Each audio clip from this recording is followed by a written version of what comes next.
what about, so let's tackle replacing your shoes. When you should replace your shoes. And this, I think, unfortunately, the answer is going to be it depends on the person and the shoe and the activity. But how do you counsel patients with that? And this may be more runner specific because I think that can play a big role. But how do you talk to patients about that? Is it a mileage or is it how you feel? I think it's going to be a mix. First of all, if you are someone who is super active, does a lot of miles per week, I often counsel patients to have more than one running sneaker, Hmm. and to alternate between them every so often.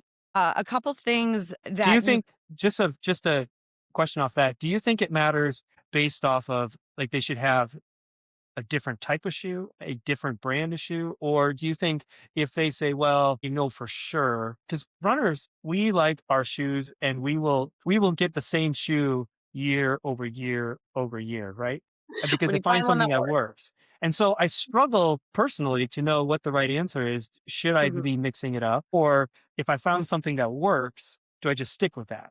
And then Yeah, and then it's a matter of do you go back and forth from shoe to shoe, or do you try something different, thinking maybe you're changing the gait? yeah. My answer to that would be if you find something that works and you love it, which I definitely get. And if your training is really just the same type of training daily, so if you're just like on the track or on the road, or if you're doing cross country, whatever that is, if that stays consistent, then you can even have the same shoe and have two shoes available to Yeah. have.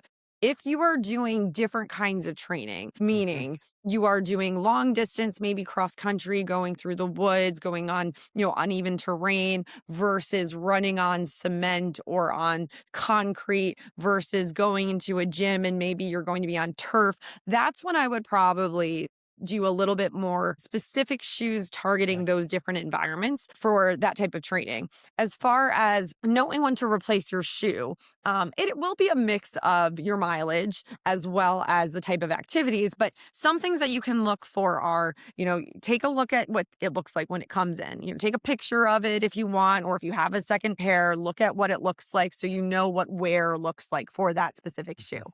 You're going to be able to then take a look at the sole and look at the Mhm. bottom. You'll be able to notice your wear patterns on Yep. the shoe. So if you run on the outside, this side is going to start wearing out a lot quicker than the other side. And you start noticing that you no longer have the waffling, as Nick said before, in the shoe pattern, then you know you're starting to lose the grip on that.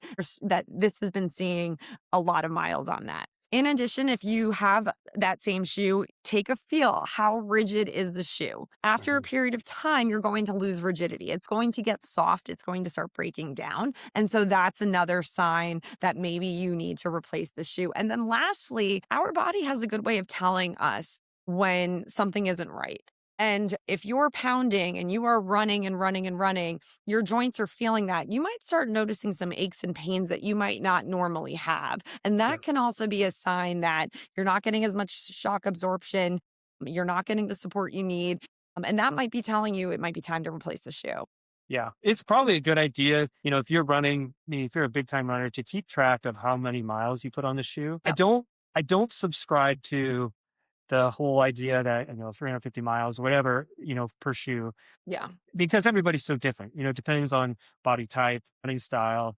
You mentioned terrain. So all those things get a vote. Knowing, paying attention to your body, because I've had that happen where I've been too long in a shoe and I start to get some calf tightness or something else starts to hurt more than my usual hurt just because I'm getting older. But you start to get more of those aches and pains. And Mhm. but if you can keep tabs on how many miles you're putting on your shoes, then you would have an idea for in the future for planning what that looks like for you as you go through the rest of your training cycles and Yep. knowing what the shoe life is going to be like for that. I think that can be really, really helpful. That's great. Yeah, that's good advice. All right. One other thing I want to talk about is sorry, I have like all these shoe questions for you. We love it. Let's talk about shoes around the house. How do you well, that's one thing that comes up. We have hearing a lot about pain when barefoot, pain with hardwood floors. As we age, we lose, you think at the bottom of the foot as having these packing bubbles, this layer of cushion built into it. And as we age, unfortunately, it gets pounded. It just gets it's like you're packaging from Amazon. It gets squished down over time. And so we lose some of that natural cushion that we have. So hardwood floors, we hear that all the time. Hardwood floors are painful. How do you talk to patients about that in Mm. terms of what to use around the house and any tips? that you might have? Yeah, so a lot of patients ask this question, should I be wearing sneakers in the house? Should I wear slippers? Should I wear sandals, slides, all of those things? And it is specific to injury, but I really like that you bring up that as we get older and as we're putting a lot of stress on our bodies, we do lose some of the cushion in our foot. And Yeah. actually, we just started doing a study on how women in particular, estrogen levels can play a role in Mm, heel pad atrophy, forefoot atrophy, not just making it up in your head. yeah. You are losing that cushion. And so the problem is, if you're at home and you're on some cushioned, rug or carpet, you may not feel pain the way you would on a hardwood floor. But if you have either sesamoiditis, arthritis, plantar fasciitis, metatarsalgia, all the things we've talked about during Yep. this podcast, a lot of the times hard floors and lack of support will exacerbate those conditions. Yep. So if you're Yep. walking around regularly at home, you might actually end up having more pain because of that. So, my recommendation is if you notice that, then having a separate shoe for inside the house that's nice and clean and doesn't go outside and that is like super comfortable for you is definitely recommended. I know you mentioned about using shoes versus slides. If you feel more comfortable in slides, I'm not opposed to that. I do like them better than the like thong type of Oh, shoes yeah. I Yeah. have, Yeah. because you don't have to necessarily grip with your toes as much when you're in slides. Look Got at my you. slides. Look at Like, all the this is I know, this has been the biggest game changer for me because we had a lot of hardwood floors and Yep, having like now, this midsole, as you can see is pretty thick. It doesn't have much of a sole on the bottom and doesn't have much of an upper other than, this part here. But, yep, this is like a slide sandal and it doesn't have to, I mean, this is a Nike, but there's also have some that, that are $20 off Amazon yeah, that have a lot of cushion to them and actually are really quite comfortable for that forefoot pain that you're mentioning. yeah. There's some that have built-in arch support too, and the best thing is you slide into them, right? And Yep. so that's sometimes easy if you're just walking around the house and you don't wanna have to, like, tie your shoe up. So I think it's reasonable to consider. It may not be for everyone, but I do think that it's not if you need the support and you wanna try to prevent the progression of, either your arch collapsing or arthritis, I do think sometimes having something that you find is really comfortable that you Yep. could slide into at home that gives you that support can be a game changer. Yeah, I totally agree, and I think it's one of those things that I don't think people think about that much. You No. mention it to them, they're like, "Oh, I didn't really think about that." And the nice thing is now we have more and more tools Yep. out there that we can use to kind of mitigate some of that pain that we deal with on a daily basis. Let's talk about trends for a second. Okay, I want to talk. I don't know. I labeled this as myth busting. I'm not sure. Foot minimalist, maximalist run specifically. Why? This is a loaded question, but why do the extremes seem to attract people? Because we already mentioned that 10 years ago, 15 years ago, that the barefoot running was very much a craze. It's kind Yes. of swung the other way now. You have these maximalist shoes. What's your take on this? I mean, how do we sift through this? Is it just based off trends and what shoe companies want to sell us, or do you think that there's any kind of science behind any of this? Yeah, I don't know. I'm trying to think and rack my brain if I know of any really solid studies that have been published, and maybe this might be our homework that I have to Yeah. look up to see if there's but, if there's any scientific evidence for one being superior than the other. I don't believe that there is. I think there might be some evidence for each of these type of shoe wear and sneaker wear biomechanically that there might be some benefits for each. For me, I find that, extremes are never great in general in life. So, meaning You're not that on the carnivore diet, you mean? no, I do love a good carnivore diet, I get it. But, no, but I mean, at the end of the day, like, I think that, I've had patients come in who do barefoot running. I have patients come in who do they have the shoes and the socks that is for every Oh, toe. yeah. Yeah. Yeah, I'm, like, losing my mind of what The that's called. Vibrams, I think they call Yes, the thank you. Vibrams. Yeah.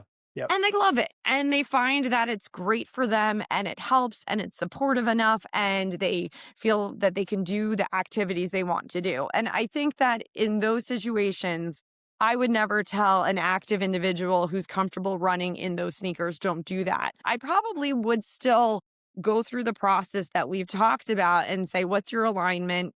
What does your X-rays look like? What does Yep. your what's your biomechanics look like when you're walking and you're jogging, and then give advice based on that as alternatives for sneakers, for the day to day. But as far as like the extremes, I don't know if I necessarily will recommend that off the top of my list of things for everybody, but I think as long as if you're feeling good and it's not hurting you and you're able to do your activities, then I would just monitor and watch and see if there's any change or if you develop any symptoms when Yeah. utilizing these different types of shoe wear. Well, and I think too, along those lines, there can be, obviously when you're doing this, you're landing at different parts of the foot. More of a heel Mhm. loading versus or heel landing versus forefoot, midfoot. The point that I think is important is to not switch suddenly from one style to the next. You want to slowly transition. If you're going to go more, if you've been like a forefoot runner and you've been in a more shoe and you want to switch over to this maximalist shoe, you don't want to do it overnight. You want to kind of work your way into it. Maybe you do it for certain runs that you're doing, and be a little bit thoughtful, I think, in the way that you do it rather than just going cold turkey like anything. Yeah, no, I think that's great. And also just to be aware too that if you do try to go switch too soon and you're not getting the support and the cushion, you could set yourself up for pain, joint Yep. aches, stress fracture, those Yep. type of things. So just be That's right. aware. Yep. All right. We're getting kind of close to the end of our sesh here, but in rapid wrap up fire fashion, Okay. I got some questions for you. All right. Okay. So favorite shoe type. And I'm going to ask you scenarios and I want you to give me your like preferred Oh boy. shoe for different things. We'll Okay. start off easy. We'll start off easy. Okay. Favorite running shoe for you, So for you personally. Like, yeah, so for me personally, I go back and forth with what I have, but I actually like Brooks for running. mm, Brooks mhm. in general are a little bit lighter for me and not quite as cushioned as the ones I showed. So Yep. I do have a couple different versions of Brooks, and those are the ones I use for running when I run. I have a bad knee, so I don't run as often, but when I'm working out. So for me, I like the Saucony Mm, endorphin. I think it's the shift that, yeah, the shift. okay. This is the threes.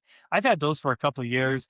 They're, a little more maximalist, kind of that, but more rigid bottom, but they're super lightweight. And so that's been a good one for I like me. Saucony. Saucony get It's a good brand. I don't really know how to say it. It's kind of like your last name, but it's a good brand. They're comfortable.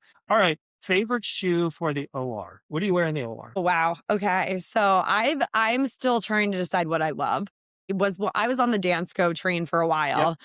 Although now I've converted to actually this brand that is like a clog and it's Nursemates, which is wild. And they are so cushioned. They are like a clog. They've got arch support. They're light and it's called Nursemates. I found All them right. at a random like DSW at one point, and then I found them Nice. on Amazon, and they're just like this random nursing shoe. And the one I have right now looks kind of grandma-esque because it's got this like little bow, which is like so not orthopedics, but it was the one they had that I could find on Amazon that I really like that company. All right. Nurse mate or nurse maid? Nursemates, yeah, mates. Nurse maids. All right. So I go back and forth. I used to go Crocs. That's like kind of a Oh popular one in boy. the R because you can clean them off. You just have to make sure they're But did closed. you have the holes in the Crocs? No, no, no, no, no, Okay, no, no. just We don't making sure. have. Okay.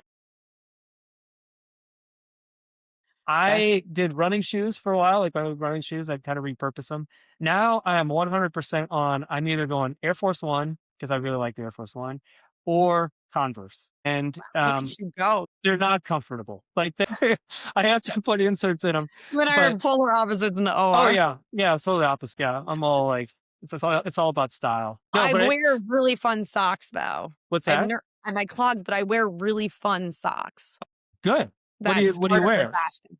Well, That's part well, of the usually fashion. they have food on them, like a sushi roll or Okay. something, or Okay. they have a glass of wine. Like, really? Yeah, yeah, After Napa. yeah, after nap. Um. All right. What about for travel? What do you like wearing for travel? Okay, so I got 2 answers for that because it Okay. really depends. So when I travel, I love to have a little travel look just because, who doesn't? So I do have these really fun Gucci like sneaks. I can get them if you want to see them. They're pretty cool, but they're white and they're just stylish and they can go with a lot of I like to travel in comfort, which is like a matching sweat type of Yep. outfit, which is top. Yep. But I will also say, my Asics Nimbus, I have this in a couple different colors. Okay. They have actually become a travel sneaker for me. Nice. Because they're really cushioned, really soft. As we talked about before, that it's not leather here. So, when your feet swell up in the Hmm. airplane, they Yep. accommodate really Yep. well. They are reliable to a T. So it depends on if I'm traveling and going straight to a conference or a meeting, or if Yep. I'm relaxing and wearing my comfort and walking around long airports. How about you? Context matters for sure. Yes. I I have a problem. I'm more Air Force One for Of travel course you too. I are. like them. Well, and I like them because they're stiff. Like they kind of have that stiff bottom. They're maybe not the most comfortable for walking for long You periods just of like it because time. you think you look cool. Come on. Yeah, probably. Yeah. But it's all about style, right? It's all about style. But it Oh, depends. And otherwise it's a good running shoe.